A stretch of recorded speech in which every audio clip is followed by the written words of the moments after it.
Change has come. It's at the door.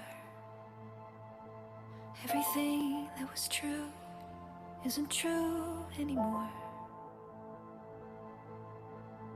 In our hands is a broken crown, and the wars that we lose mean freedom now.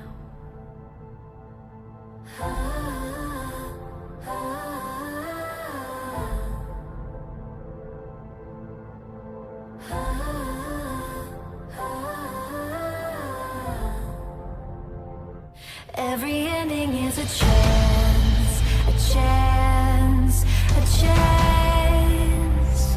Every ending is a chance, a chance, a chance. Every ending is a chance to begin again. Every ending is a chance to begin again. Let's dance into battle, start a revolution, turn the heartbreak into evolution. Like a phoenix rising from the ashes, from the ashes. Every ending is a chance, a chance, a chance. Every ending is a chance, a chance, a chance. Every ending is a chance to begin again.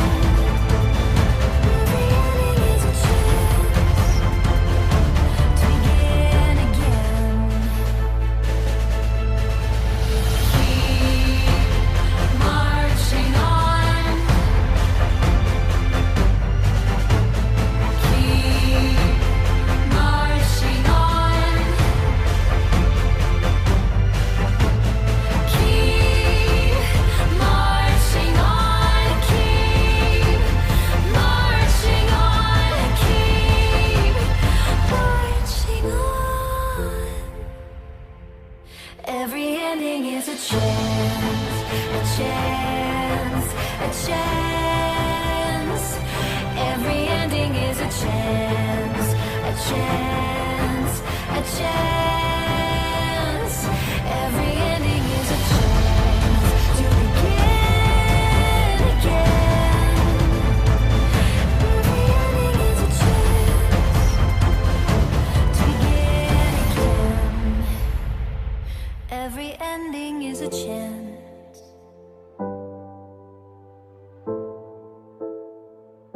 Every ending is a chance to begin again. The plan for living life, playing the game of life.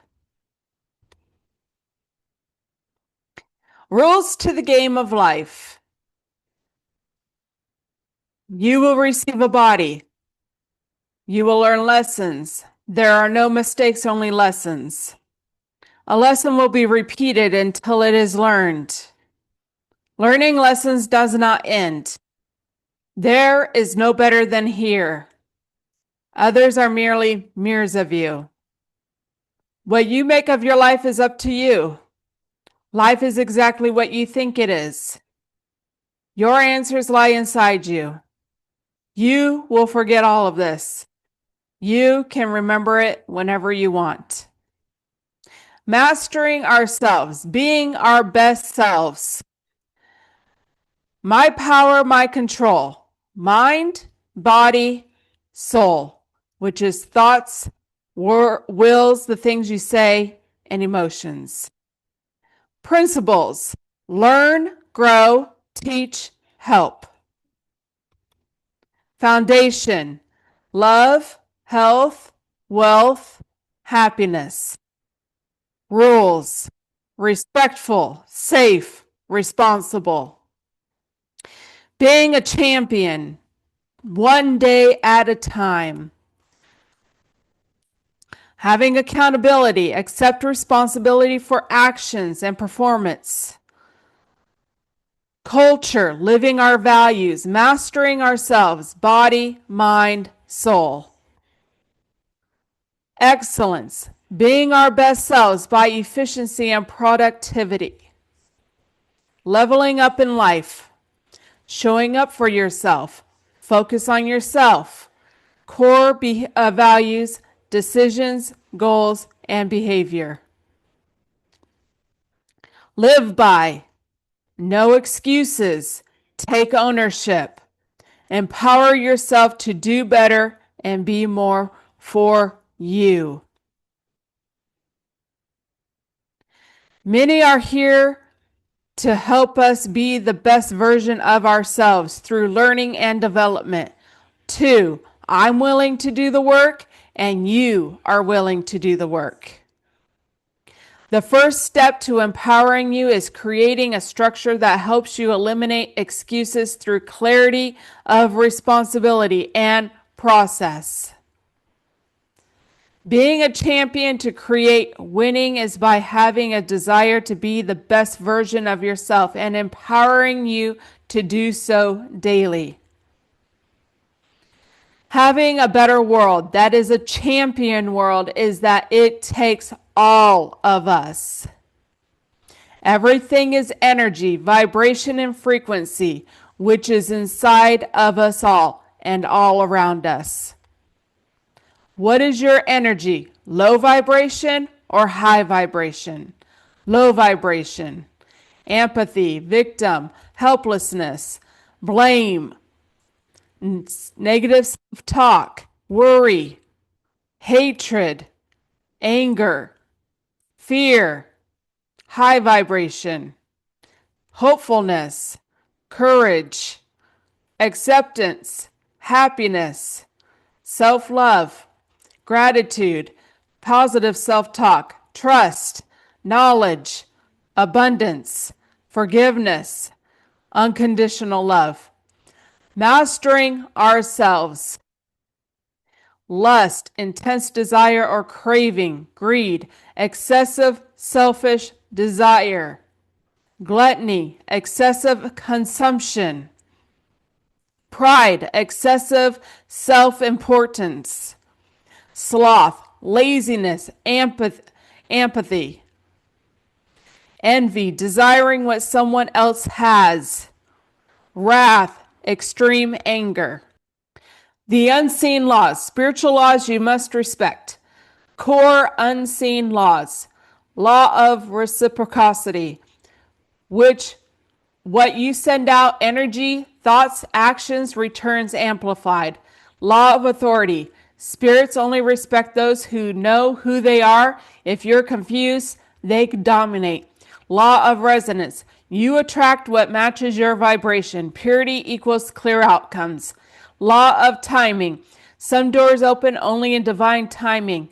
Forcing it equals punishment or delay. Law of spiritual debt. Every lie, scam, or shortcut leaves a karmic invoice until it's paid by pain or repentance. It blocks flow.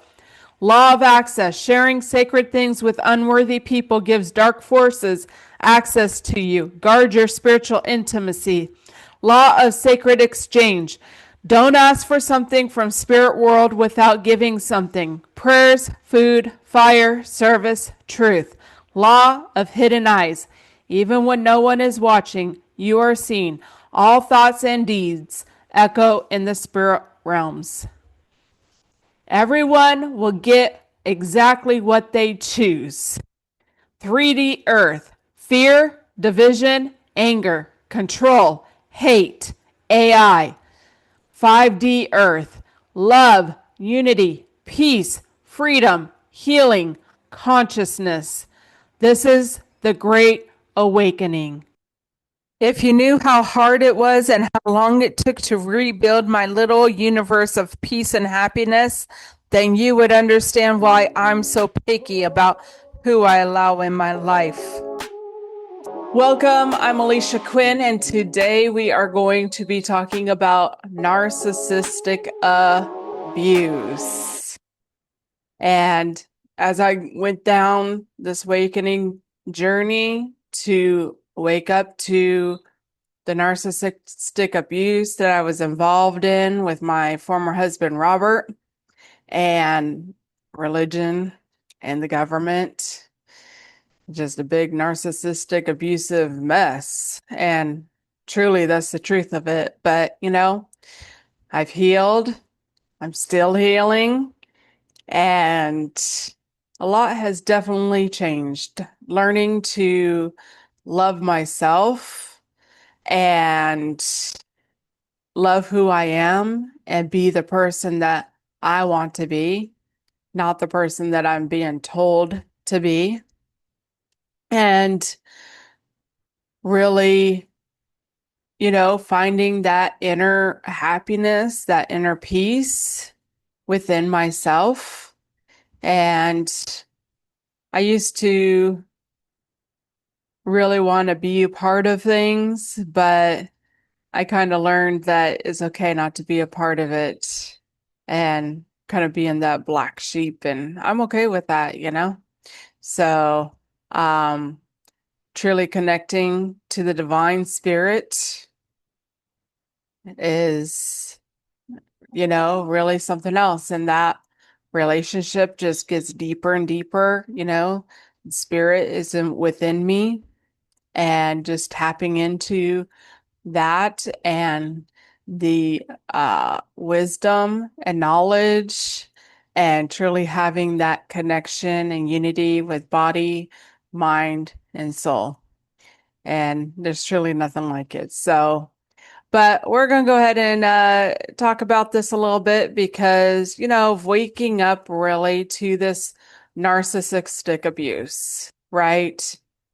That I had one incident, and I think it was around 2018, where I really just lost it and just kind of went off the hinges, yelling and screaming and stuff.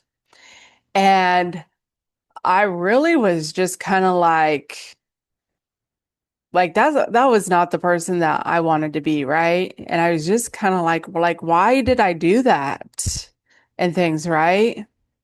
And so then in 2020, the beginning of 2020, when things were starting to really work up with my former husband, as he was picking up chairs to throw at our daughter and these things. And I left for a night, and then I came back and agreed to doing counseling and things like that. So really the church just has this real thing about keeping you in these marriages unless there is like adultery or whatever. Like you are really like stuck in these marriages. In 2020, at this time when I left for this one night because I was trying to talk to him and get somewhere with him about him picking up chairs to throw at our daughter. And I left out of there for a night. And I agreed to come back the next day to do counseling.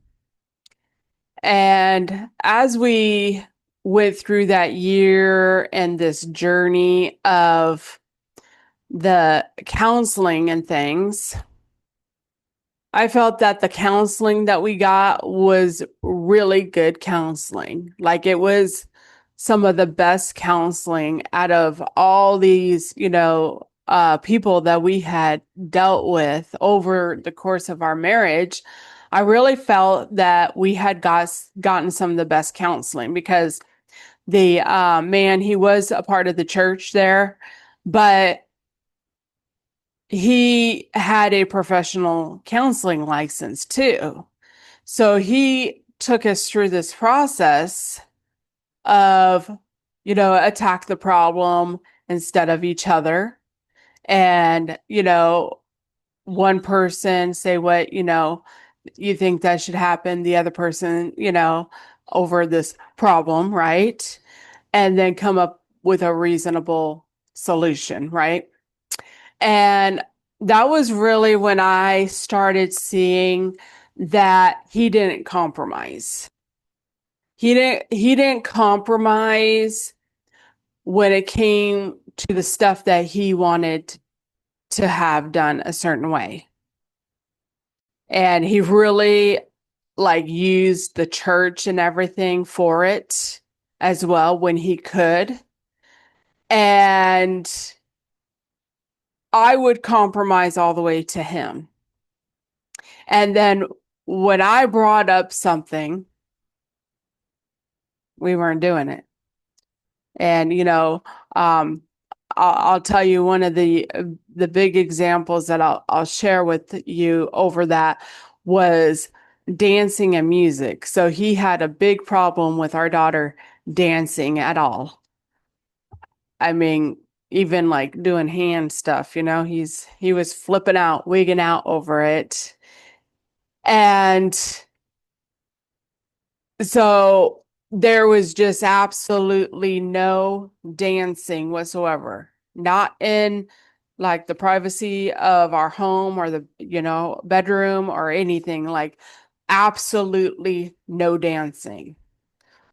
And then when I brought up, some of the music that was being listened to and listening to like more Christian based music, it was an absolute no.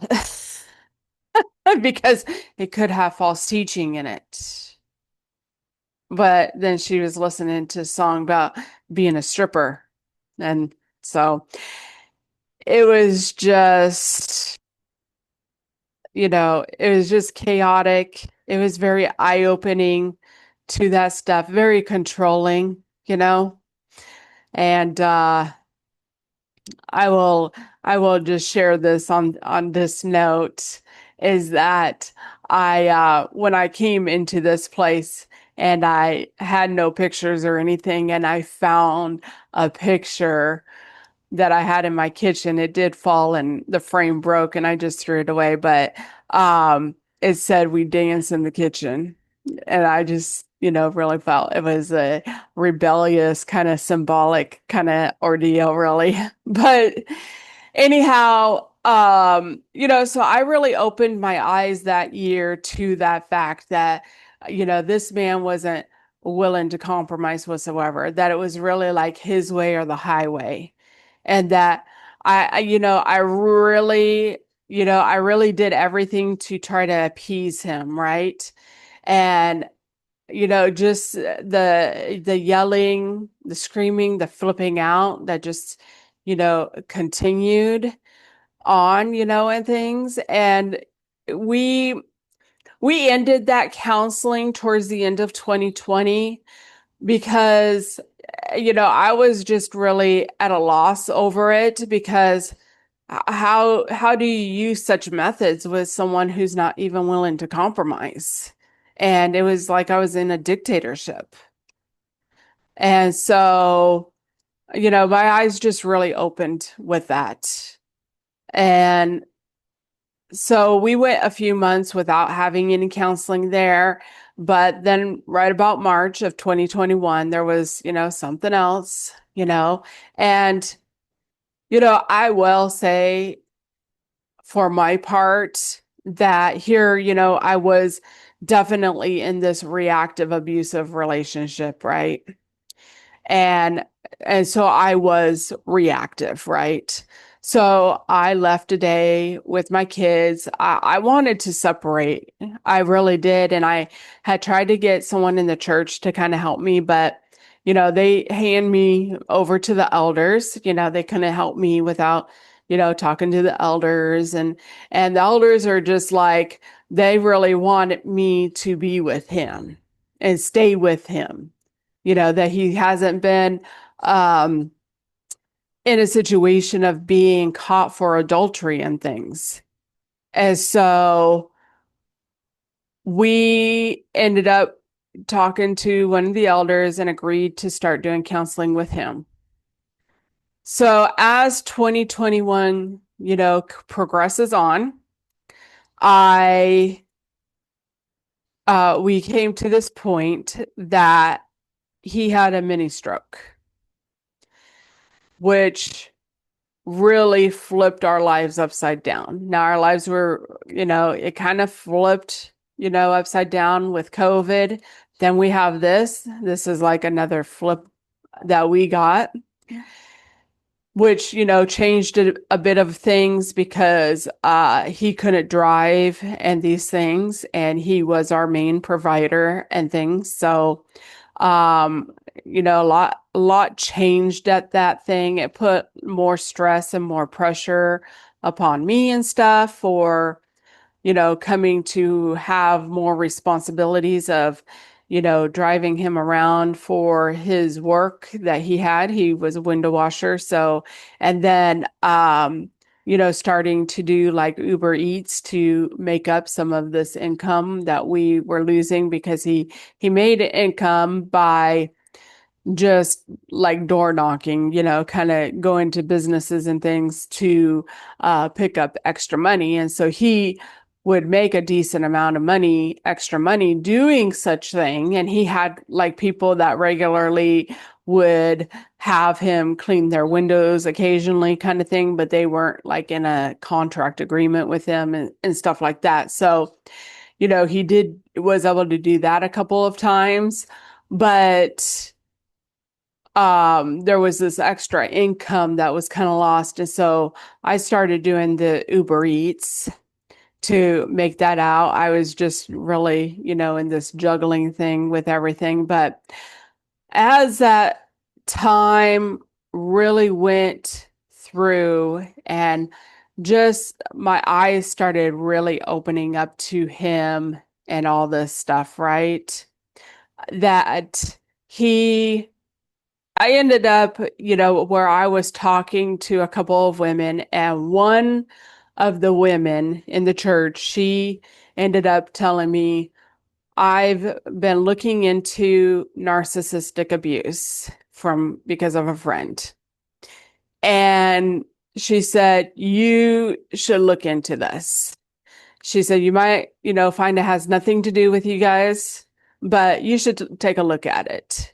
So that was really when I really never had looked into narcissistic abuse or anything. So when I did that, that was when um things really changed for me, right? So I started looking at some videos on narcissistic abuse on YouTube, and I was like, at first, the ones I looked at, and I was kind of like, well, some of it fits, but some of it didn't. And I do feel that like now that, and later on, I've really felt that I was really still blind to some of the things that Robert was really doing. So there was that part of it too. But then I ended up seeing one video that said the number one thing to know if you are dealing with a narcissist or not is that they will not take any responsibility or accountability. And that was the ticket right there. That was the one that was like ding, ding, ding, because he wouldn't. That he wouldn't apologize to his own children for some of the stuff that he was doing. There was just that real lack of accountability and responsibility. And I really felt like, I'm not perfect, right? And I'm going to admit to that. I'm not perfect, but I really felt like if I felt like I did something wrong to my children or something, or even, like yelling at them or whatever, like, I'm sorry, I really felt like I did try to make it amends. Maybe not every single time, but I felt like I apologized to my children quite often, right? When I, really felt like I hadn't done something in the right way. And, I didn't see that from him, and just like, um, there was just like this real control and stuff. And so when he had that mini stroke, I really felt like I gained some of this power over our children and the finances, right? And then as that summer went on, I ended up seeing that he was hiding money from me. And I really had seen this discrepancy because I did a lot of the, financial, stuff, managing it and stuff. So I had come to see, there was just always like this discrepancy of the money he was supposed to be making and how much money went into the bank and stuff like that, right? So I really ended up seeing how there's like this missing money and stuff. I mean, it was just really crazy. There was this whole birthday scene when, we had, because I was taking him out to do this work with him, right? And the money that we had made that day, he was supposed to deposit this like large sum of money, like hundreds of dollars. And we ended up where he didn't even deposit the amount of money that we had made that day. And I was just like, wait a minute. Like, what's going on here? You didn't even, and there was like a whole week's worth of money, like hundreds of dollars missing. It wasn't just some small amount. I mean, it was hundreds of dollars. And I was just like, wait a minute, there's something going on here. And we had this birthday party for him. And so then, I was just in over my head with all this stuff and responsibilities and stuff, right? I mean, I was a hot, stressed out mess, really. And so then I'm there, getting everything ready, all this food and stuff ready for this party and, people coming and stuff. And he gets his birthday cards and he snuck off to open his birthday cards. And it was very odd. It was just very odd. And he ended up finding some of the money for this deposit, the money that was worked for, right? But I never knew how much money he got in his cards. But I will tell you this, he made two large purchases of $150 plus had other money. And so this was really when I started seeing this thing with this money. And there was another incident where he had worked with this young man doing some work. And so then he brought me $100, to put in the bank, right? Or he brought me the money and it was $80. And I was like, oh, you only made $80? Because I thought he, had made more. And I was like, oh, you only made $80? And he's like, well, how much is there? And I was like, 80. And he very discreetly went in his wallet and pulled me out and gave me another 20. And then in the morning, because this was like in the evening, this was like before going to bed kind of thing. In the morning, I got up and went into the bathroom and there was a $20 bill on the floor.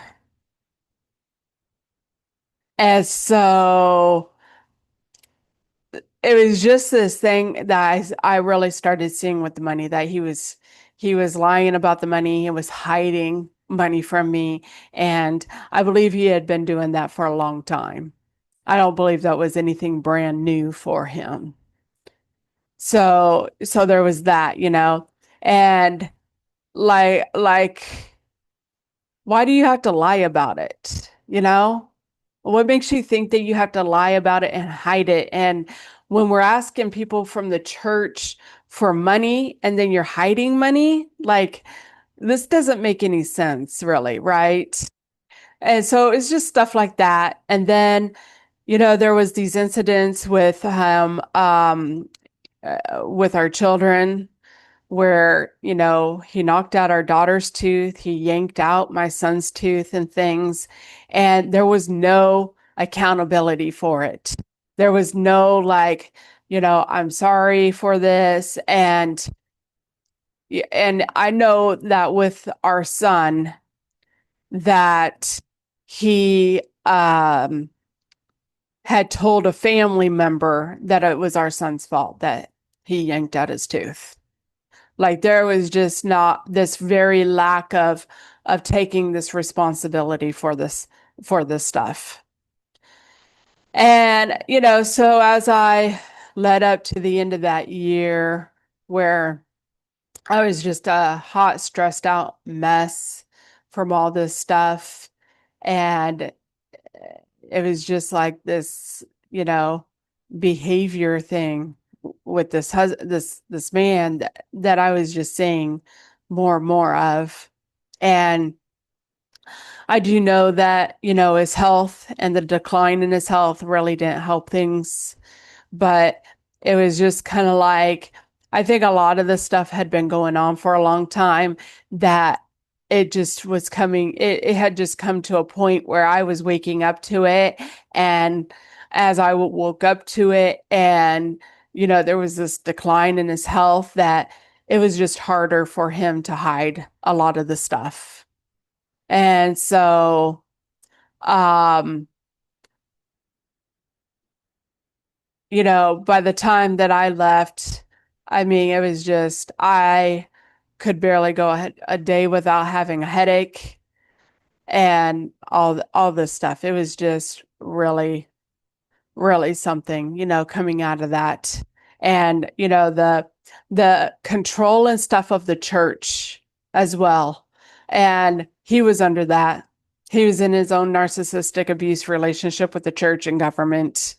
And as I was, and, I do, believe that part of that stuff was breaking free from not only the narcissistic abuse relationship that I was involved with my husband Robert, but also the church, because they came after me too, about even going back to him after, the stuff that he was doing to our children and everything. There were times that I called up, that elder, especially that year that was counseling us, and it just these situations that were happening, and they like there was no real help of coming out of it. It was trying to do everything they could to keep me stuck and entangled in this thing. And the best thing I did was leave and walk away. It truly was for myself and for my children. And breaking free wasn't easy by any means, but it was one of the most courageous things that I did. And so we're going to go ahead and share some information that I have here about narcissistic abuse.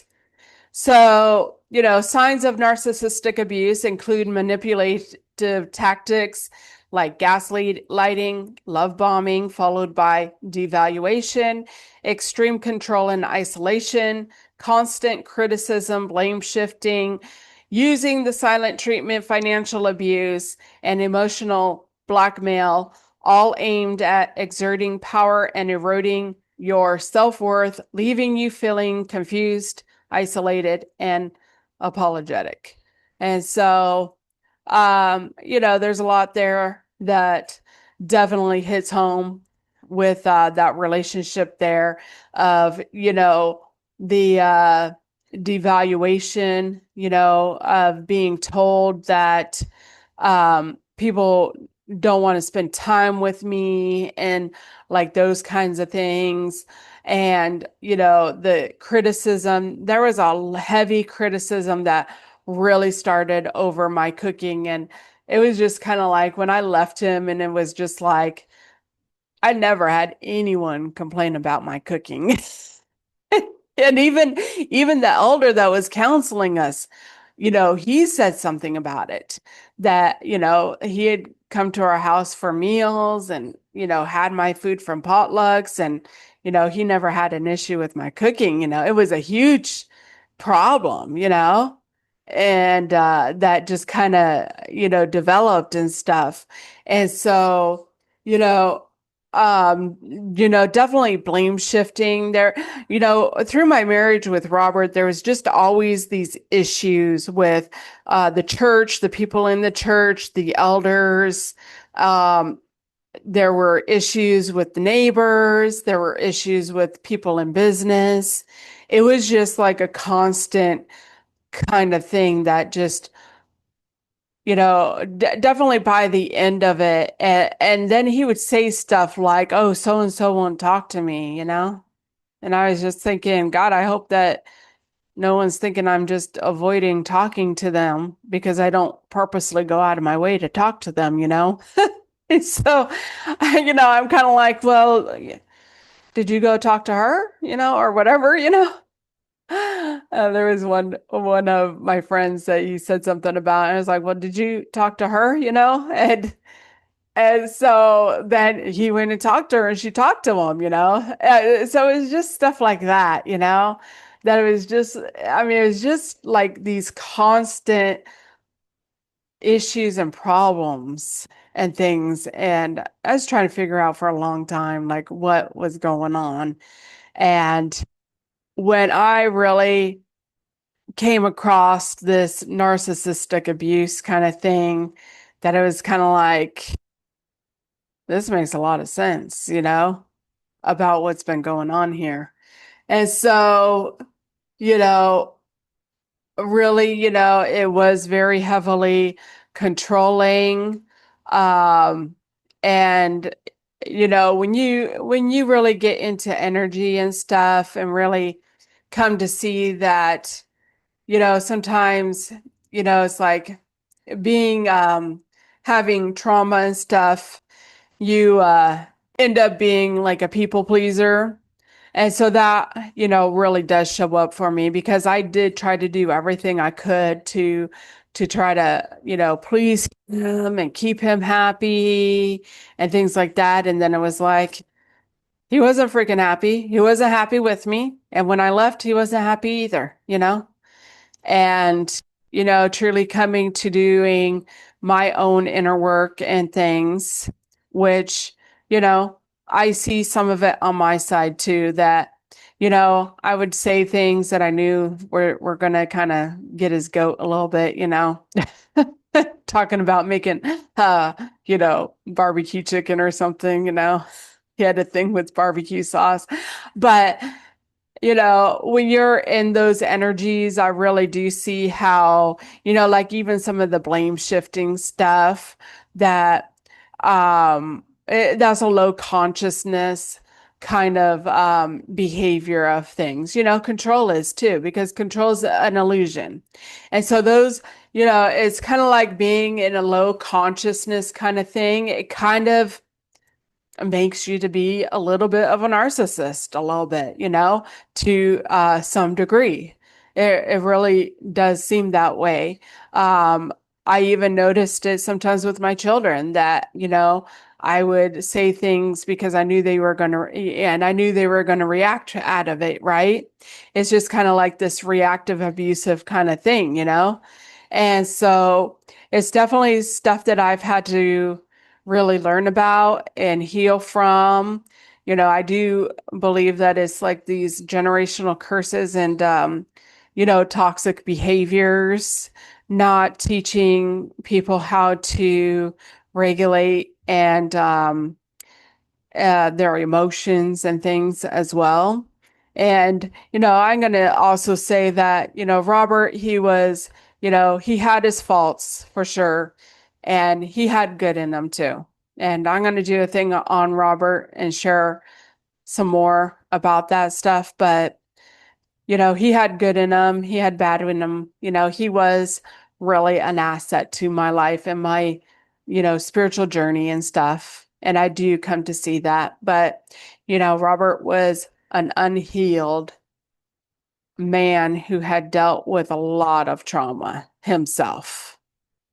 And, the way that he passed just was definitely a learning lesson for me.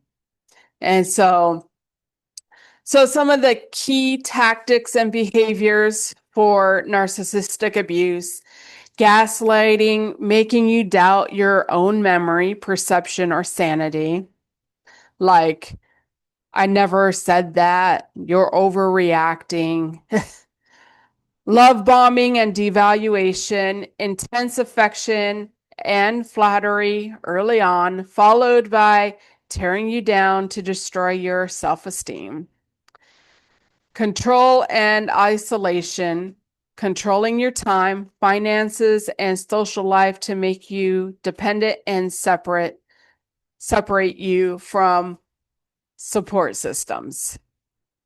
Constant criticism and belittling, nitpicking flaws, insulting you, or making you feel like a failure. Blame shifting, never taking responsibility, always finding a way to blame you for their mistakes. Silent treatment, withholding communication or affection as punishment. Emotional blackmail, using guilt or fear to manipulate you. Triangulation, involving third parties, real or imagined, to create jealousy or confusion. And sabotage, undermining your career goals or relationships. And definitely some of that for sure. Effects on you: you find yourself constantly apologizing and taking responsibilities. You feel isolated from friends and family. You lose your sense of self and wonder who you've become. Yeah, that was definitely one. You experience anxiety, low self-esteem, and trauma. Yeah. So that was some really good information for sure. All right, so we're going to go ahead and take a look at a few videos. The reason some people hate you and hurt you is because they actually hate themselves. They see someone honest, authentic, someone who pushes through their damage, someone who tries to overcome their wrongs or what has been done wrong to them, someone who perseveres, someone who maintains a strong moral compass no matter how much they are being beaten down by life. And toxic people who see you, who see an authentic person, they see a mirror. And when they look in that mirror, they can't stand what they see. They look at themselves. They project themselves. They have to. All of the icky, nasty stuff that they have within them, the lying, backstabbing, toxic personality, they're going to project that on you, and they're going to have to gather other people around them who are also toxic or anyone else to convince them of what they see. They want to convince them that their fears live in you, that their anger and their toxicity is in you, and that's not the truth. You're going to run into these people throughout your life depending on how healed and authentic you are, and be appreciative that you mean so much that someone has to gather up armies to come at you. Well, I think that video was a little informative about, projecting some of the stuff, out. And, projections, have you just, that stuff just ends up playing out in your realities and stuff when that stuff, goes on. And, I know that, there was stuff like that there were just things as I went through that awakening and stuff that he would say I was doing, but I found that it was him doing it, right? That he'd say I was so controlling, but then here it was like I seen this control from him, because that I would, it was just, it was just really something else. And when you wake up to it, you become aware of it, and I do know, and I totally understand that I spiritually had like stuff on me. I had this real being naive and stuff. And that as I went through my healing and stuff, and really, that is something that has really come off of me, that, I really can see certain behaviors with people and stuff now for sure. But, so that's truly a gift that has happened for me, is, that those blinders have come off, and just knowing myself now, and really, it's really something coming out of that stuff, and really healing from it, and things like that for sure. So we're going to go ahead and take a look at another video. Christianity uses narcissistic abuse tactics to create trauma bonds within their followers, which means 75% of their desire to stay Christian is chemical, registering it as an addiction. Let's review the parallels. Narcissist says, "You'll never find love like mine," while the church threatens hell or no salvation if you leave or disobey. Both result in fear of abandonment. The narcissist says, "You're flawed without me fixing you," while the church says your self-worth is tied to your faith. Both result in guilt and shame cycles. The narcissist says, "My rules or chaos." Christianity uses the Bible to dictate behavior. Both remove self-agency and autonomy. The narcissist says, "Those people don't like you. Your enemies are my enemies." The church says non-believers are dangerous. Both result in isolation from critics. The narcissist says, "It'll hurt if you." The church says, "God will be displeased if you." Both are tactics of emotional blackmail. Survivors and Christians alike will defend their abusers till the death, not just because of the Stockholm syndrome, the trauma bond, gaslighting success, the fear of abandonment, but also because their identity is tied to their abuser.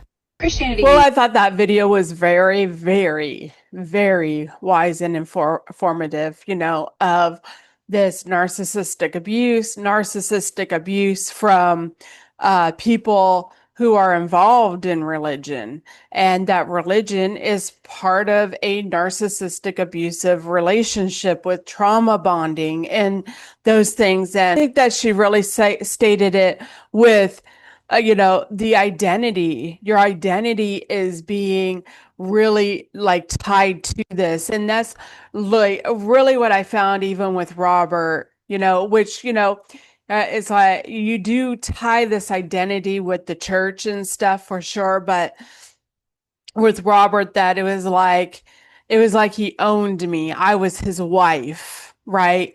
And religion has, and the church has this way of putting women beneath the men. And so there's automatically this higher up from the men, right? And so it's a perfect setting for women, especially, to end up being stuck in these narcissistic abusive relationships, And I mean, I think there are some men that are decent and even keeled, but I've just seen a lot of stuff with religious men that I wouldn't be with any religious men to this day. I'm good on being single than dealing with any of that. That's for sure. But, religion is a narcissistic abusive relationship. It's trauma bonding. It's that abandonment stuff, just like she was talking about. And, the thing is that when you're in that kind of stuff, you will protect it. And, I mean, she even talked about, the people in the world are bad, and, and it's just these tactics of, isolating you, right? And then, they just keep them, stuck in these things. And, when you're in it, it's hard to see it. It truly is. It's hard to see it. And it's something to come out of it. So we're going to go ahead and take a look at another video. Christianity uses narcissistic abuse tactics to create trauma bonds within their followers, which means 75% of their desire to stay Christian is chemical, registering it as an addiction. Let's review the parallels. Narcissist says, "You'll never find love like mine," while the church threatens hell or no salvation if you leave or disobey. Both result in fear of abandonment. The narcissist says, "You're flawed without me fixing you," while the church says your self-worth is tied to your faith. Both result in guilt and shame cycles. The narcissist says, "My rules or chaos." Christianity uses the Bible to dictate behavior. Both remove self-agency and autonomy. The narcissist says, "Those people don't like you. Your enemies are my enemies." The church says, "Non-believers are dangerous." Both result in isolation from critics. The narcissist says, "It'll hurt if you." The church says, "God will be displeased if you." Both are tactics of emotional blackmail. Survivors and Christians alike will defend their abusers till the death. Not just because of the Stockholm Syndrome, the trauma bond, gaslighting success, the fear of abandonment, but also because their identity is tied to their abuser. Christianity. Well, I think that was kind of the same video, just in a different thing. But really, it does end up being chemical. Those relationships do end up being chemical and addicting and things. And, going through, walking away like I did, it was definitely like this bandage, that you just yank off, and it was a little something, doing that. But I'm grateful that I had that courage to do that, because I was trying to figure out what the hell to do for some time there. I didn't know what I was going to do. And, I do believe divine intervention, Kate stepped in and those opportunities opened up for me. And I made the moves that I had to make to get out of it for sure. So we're going to go ahead and share one more video. You know that person that you think is a narcissist? 9 out of 10 times they are an anxious avoidant. That's an insecure attachment style that can be quite high in narcissistic traits like defensiveness, dismissiveness, minimizing your feelings, invalidating your feelings, gaslighting and manipulation. This attachment style is deeply rooted in shame. So they are masters at the push-pull dynamic. They will pull you in and then push you away, pull you in and push you away. They will be the most loving person ever and then disappear on you. This can feel like the traits of narcissism, narcissistic personality disorder, but it's not. There is a very fundamental difference between an anxious avoidant and a narcissist. An anxious avoidant actually loves you deeply.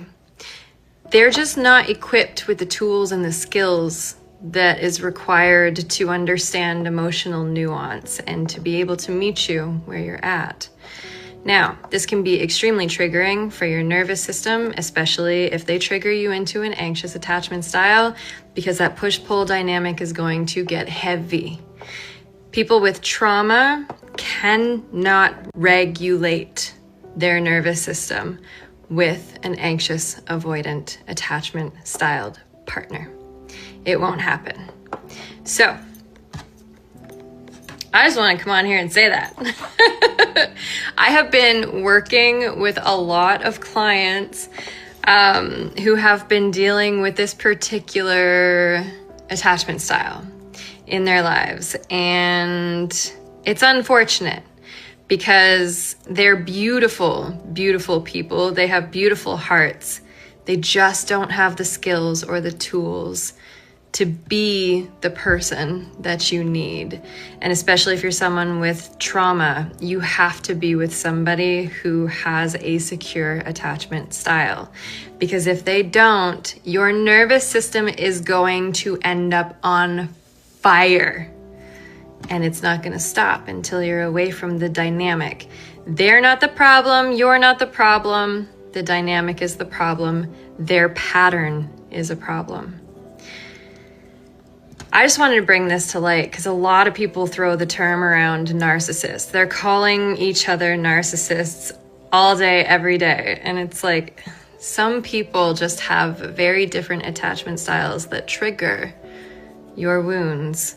Now, the one beautiful aspect about an avoidant attachment style, anxious avoidant attachment style, is if you find yourself attracted to people with that attachment style, they are mirroring back to you the fact that you often self-abandon.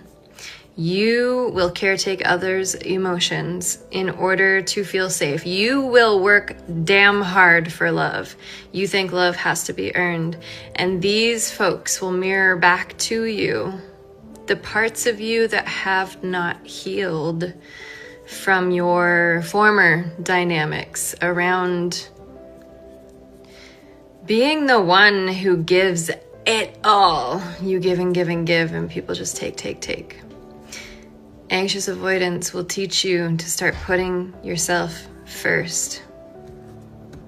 Well, I found that video and I found that to be very informative a bit there of, these attachment styles and just, being unhealed and having the mirror thing happen. But, I found that to be very informative when it comes to those attachment styles for sure that, even like the self-abandon, reflecting to me, self-abandonment,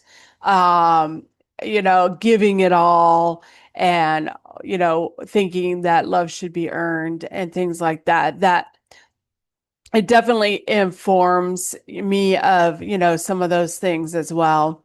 And that, I have truly had to come down to choosing myself. And that's just the fact that it came down to. I had to come down to choosing myself. And, I was definitely pushed to do such a thing, just kind of go through it and stuff, but inner reflecting, healing, and truly, knowing that, Robert, he was definitely an avoidant for sure. And I do see that. I don't know if he had that anxious avoidant kind of thing, but and I've really found that I have that anxious attachment style. So really, just becoming aware of those things right there, that it can shed just some different light on things. And, really, truly what it comes down to is that Robert and I were just a couple of toxic, traumatized messes that were both unhealed. And that's the fact of it. And the church or religion didn't help us with it because they, it was just one of those things for us to look outside of ourselves instead of doing our inner healing, our inner work to heal from those traumas. And it just keeps you in another trauma bonding, addictive situation, and addiction is a big thing for trauma, for you to look outside of yourself, then inner reflecting and healing and doing that inner work. And that's the truth. So we're going to go ahead and take a look at this picture. Christian narcissist. Christian behavior is easy to fake, and many in the church are naive and gullible and are particularly vulnerable to the manipulations and deceit of the narcissist. The church is a prime hunting ground for narcissists with little real accountability and sufficient opportunity for attention and promotion. Narcissists are able and willing to adapt their behavior and words for the purpose of promoting their image and will use organizations such as the church to accomplish their goals. So I found that, to be, very true, especially, being naive and gullible and things, and, truly thinking that someone was, you know, doing the right things and these things, and just, found that that was not the case at all, and avoiding that accountability and stuff. And that's really what I found that religion does, is that it just prevents you from taking that accountability, that ownership and stuff. And, like, oh, I'm saved because, you know, and then you can just kind of, act like a jackass, and, oh, well, I'm saved and you should forgive me, kind of thing. So there's just really that lack of accountability within it, and that's what I truly found. So we're going to go ahead and ask a few questions here. What happens during narcissistic abuse? Deep and long lasting emotional scars. Do narcissists know they are abusive? Narcissists fall somewhere between full awareness and total obliviousness regarding their abusive behavior. What is the one question that reveals a narcissist? What if I don't agree with you? How do you outsmart a narcissist? Know the game they're trying to play and opt out of it. What does narcissistic abuse look like? A pattern of showering you with excessive affection and then attempting to tear down your self-esteem. So, really my conclusion is that there are huge narcissistic abusive relationships going on. We end up in it with our government, the same kind of thing of this trauma bonding, you know, um, you know, building us up, tearing us down kind of thing, this give, oh, here, we're going to breadcrumb you, and then we're going to take this back. And, it's really a narcissistic abusive relationship, and people get addicted to the things.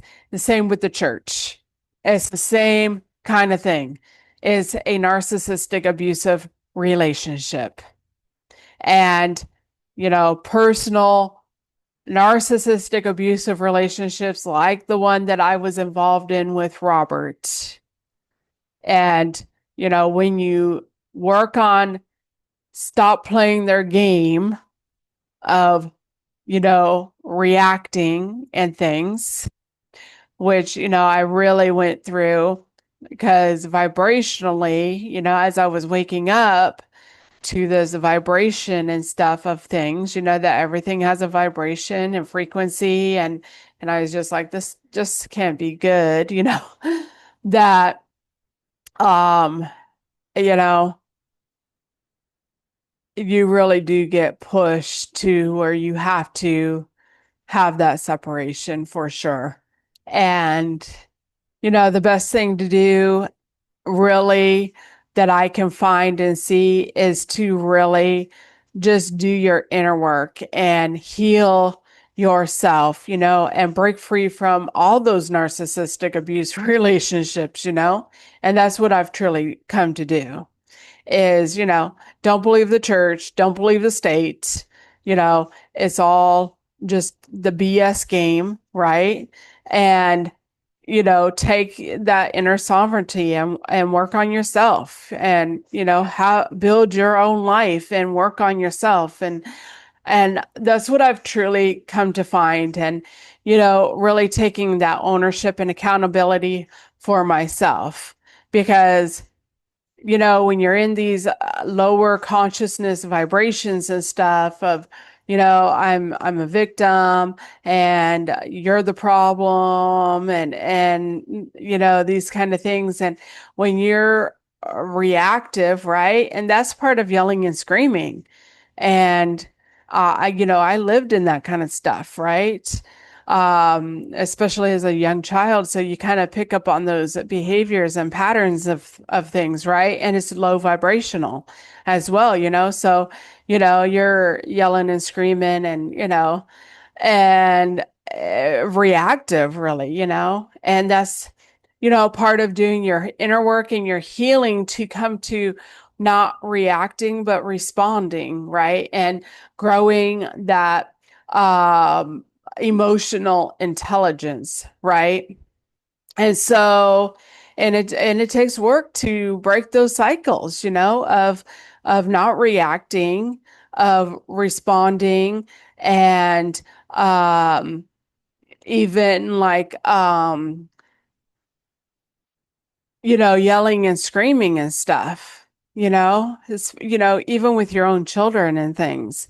And all that happens is that it continues the cycle on.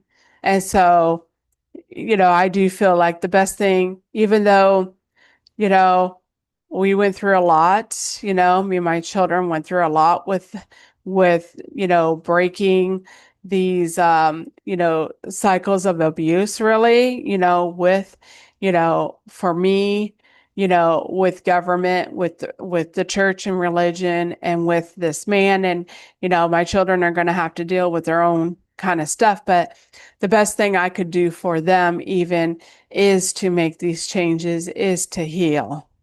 And so, it has, long lasting emotional scars. It truly does.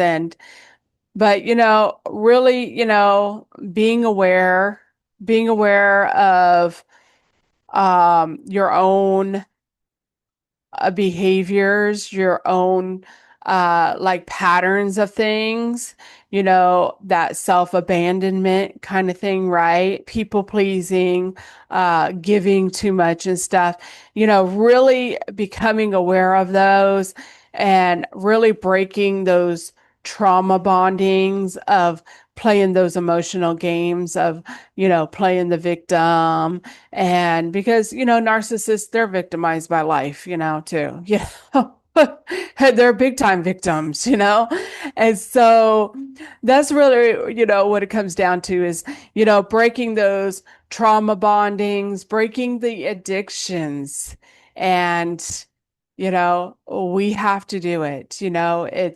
It's truly every man for himself, that nobody's going to do that inner work and heal. And so either, people have to make the choices to, come out of the stuff and heal from it, or they continue going down the same cycles. And that's really true. And that's what you end up kind of coming to find. Like, is very controlling, very manipulating with the church and even the government system, and this narcissistic abuse, with individuals as well, like you can't even think for yourself, you can't disagree. And that's what I really came to find as I opened my mind up to the world system. We're just going to say world system. That includes religion. And then it was just like, I can't even think for myself. And that's how it ends up really being, that, when you think something contrary to what people are thinking, then it's like, well, you're the crazy one. What? I remember that I have past lives, and you're trying to tell me that I have only this life to, be saved? No, no. That you're just someone who is going along to get along in a narcissistic abuse relationship.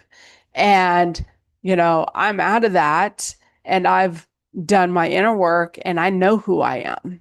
And so, they, just play these controlling, manipulated, breadcrumbing like tactics. And we just have to heal and overcome those kind of patterns ourselves, trying to control and manipulate others. And control is really just an illusion. And, we do it even with our own lives, with the ego mind, that is just, and that's what it partly is the ego. I do believe that, it's just like controlling, it's just an illusion, and it's a lack of trust in the spirit, with God and these things. So, you know, breaking free from narcissistic abuse is truly one of those things that is not an easy thing to do. And I'm, truly grateful that I broke free from the bondages that I was in, for sure, with, a lot of that stuff. And so, breaking cycles and those things. So, and I can only deal with myself, and that's it. And I can help others, but, people can choose to stay in those relationships. They can choose to, the way that I have seen some of the women in religion treated, um, especially by these men that think that they're, that the religion, it's almost like they make men into narcissists, oh, you're above her, women are the ones who fucking bring men into this world. What are you talking about? If it wasn't for us, she wouldn't be here. And that's the truth. And so, there needs to come to be a time to have this respect for women and come on an equal ground. It's separation. It's separation, it's division, and that's what it truly comes down to, that we are all equal.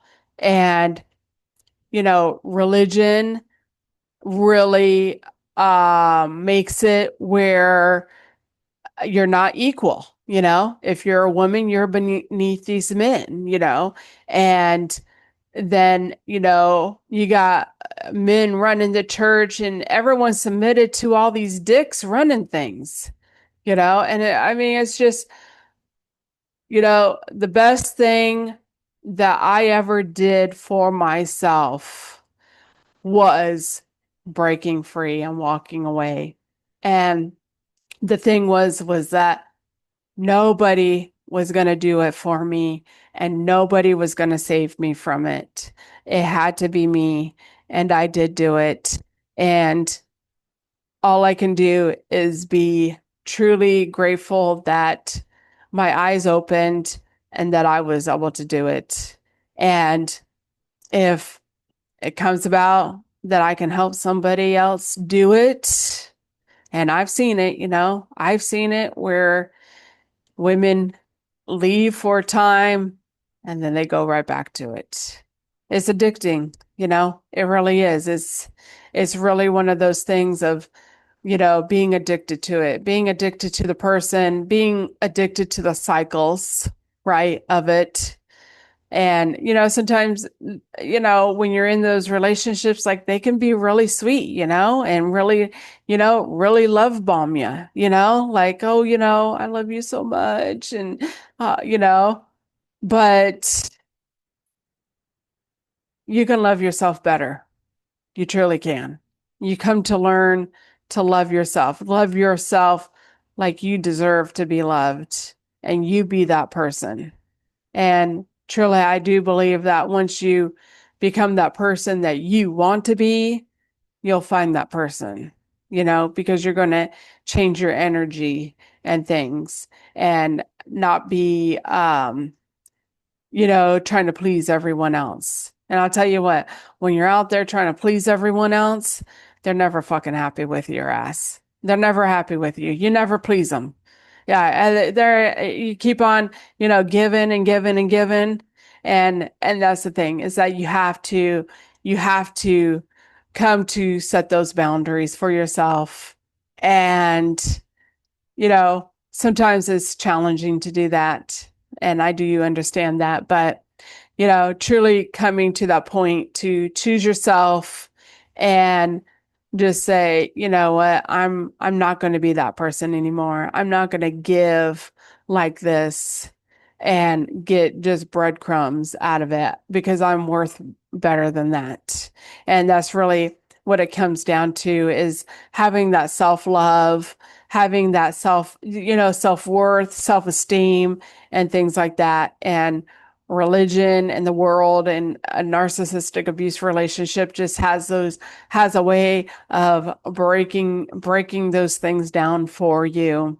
And when you wake up and truly come to realize that you are a divine being and your beauty and your worth that you have, that is priceless. And when you come to see that worth and who you truly are and that spiritual ranking that you have wherever you're at, that you are totally worth diamonds and gold, and you're worth to be loved and showered with love. And that's the truth. So, we're here for this change. We are the manifestors of this world, of this life. And truly, when we, wake up to the stuff, heal, break the patterns, and let go of the things, let go of the things that are not serving our highest purpose. And come to living in peace and freeing ourselves from those identities, because sometimes those are identities that we're holding on to just keep us in a trap, they truly do. But, we're here for a new beginning, a brand new story, really, because life is just a dream. It truly is. It's just a dream. We manifest it, with our energy, our thoughts, and the things we say. And so we can do it. We can create that peace, that unity, creating it within ourselves, with our bodies, our mind, and our soul. Connection with those three things, creating unity, and really coming to be an observer of things, and inner reflect, inner heal. But the thing is, we run this game. We run it. Everything is a mirror and a reflection of us, good or bad, I mean, if you're giving and giving and people are taking and taking, it might be time for you to stop giving and giving, really, And that's the thing, what is it that you are willing to give up to build that kingdom of God here on that earth? And that kingdom begins within us, because we only see the world as we are. And so when we raise up the consciousness, rise up those energies, the frequencies, truly coming to forgive, and that's one of the things, is really having that forgiveness and forgiving ourselves, even that I didn't know any better, right? I didn't know what was going on. I didn't understand the game I was playing in, we kind of came into this game not being aware that we were in this game, and what it was about. But the thing is, we're waking up to it. We are becoming aware of it and leave behind those old habits and create new ones. We're really welcome new ones. So I'm grateful for this time of being alive here and being a part of this change and breaking these cycles. And I'm grateful for anyone who is listening and healing, learning and growing from me. And if you want help with healing, if you want that help and support with, healing from narcissistic abuse or religious stuff, or, and taking back your power, you can do that. My email and my links are in the bio, so you can reach out to me for that help if you want. But, enjoy life, enjoy the day, embrace chaos if you love chaos and drama. But, peace is a lot different than chaos and drama, but, it's your life and you have the full right to love it and enjoy it. And the only one truly standing in your way from doing that is yourself. And anyone else who's going to prevent you from that, let them go. And that's the truth. So we're going to end with this song called Narcissist that, I was really given. And it was very fitting of, why is my family going to talk to you after you tried to completely destroy me, and that's narcissist, for you right there. But, we got to let them go, because in the game of life, they play the part, and that's the truth. Love you. Most people don't realize this, but we're not all living in the same reality. We're all walking this earth, but we're living in different dimensions. When you're in the lower dimensions, you believe in a God outside of you. You say things like, "Thank you, Jesus," and "Thank you, God," up there. And that's okay, because that's the level you're at. It's part of the journey. But when you go through a Kundalini awakening, when your spirit truly begins to rise, something shifts.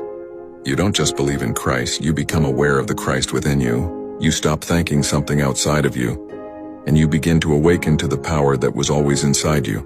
Christ consciousness isn't about religion. It's a frequency, a higher awareness. It's when you realize God lives in you. You see, people argue because they live in different dimensions, and they don't understand each other. Some still live in the 3D where everything is fear, control, separation. You're over here trying to speak light, truth, oneness, and they look at you like you're crazy. That's because you're not speaking the same language of consciousness. When you awaken, you rise. You begin to see the world through God's eyes, not man's. And that's why we say not everyone will get you. Not everyone is supposed to, because not everyone has risen yet. But your job is not to prove it, your job is to live it. Let your vibration speak louder than your voice. Thank you for following us at Awakening the Empaths, where truth is spoken without fear.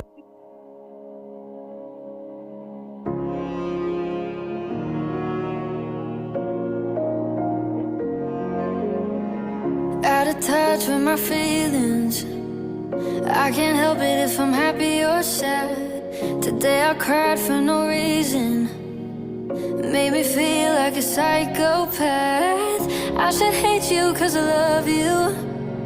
You should hate yourself for treating me like that. We both know you only love you. Did you know they have a name for that? You say that I'm crazy, you say that you're sorry, won't happen again. You say I'm dramatic, I'm overreacting, and maybe I am. And I know you'll get over me, but can you get over yourself before you go and love somebody else? You should probably get some help.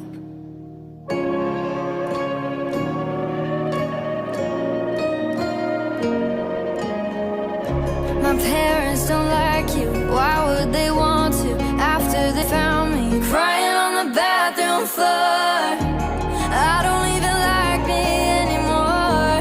Cause you say that I'm crazy, you say that you're sorry, won't happen again. You say I'm dramatic, I'm overreacting, and maybe I am.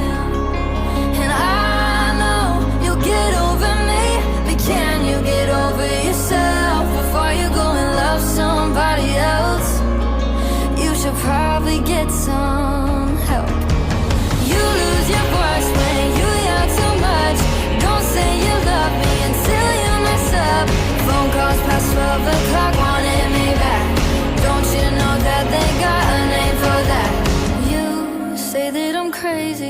say that you're sorry, won't happen again.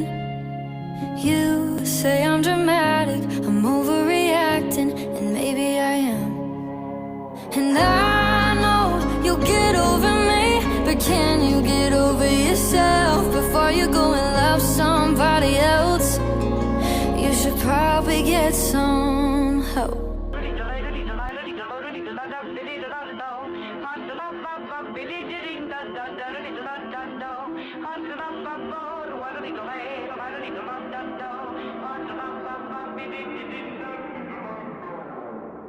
You ain't got a chance. Trying to go to war with the champ. Trying to go back, but you can't. Now it's only one king, I'm the man. Anybody wanna step to the plate? Better go and get one thing straight. I don't freeze and I won't hesitate. Matter of fact, y'all been running in place, can't run from your fate.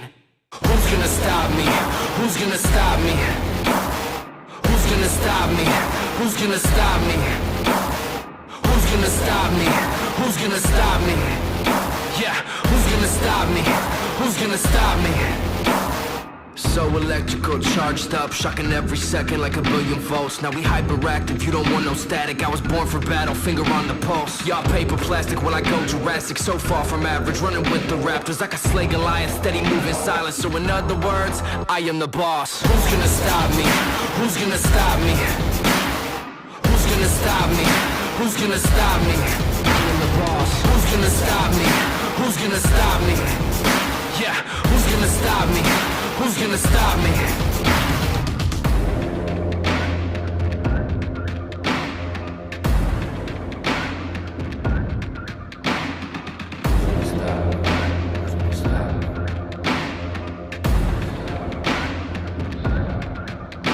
I just look at the world, such a sight to behold. Most of the stories will never get told. Been on my own for so long, I don't know what else to do, pray I don't lose my soul. Walking through fire till I'm numb to the coast. Coming for everything, diamonds and gold. Nothing to lose, all in my control. And I'm about to go savage, so don't say I won't. And I'm destined for greatness. Ain't no fabrication, ain't no time for waiting. Super fundamental, I can see them hating. Ain't a scrimmage, steady winning. I ain't quitting from the start to finish. Been in motion, this is physics. Never slowing, never getting winded. I ain't quitting from the start to finish. And I gotta wonder, really fine slipping in. Who's gonna stop me? Who's gonna stop me? Who's gonna stop me? Who's gonna stop me?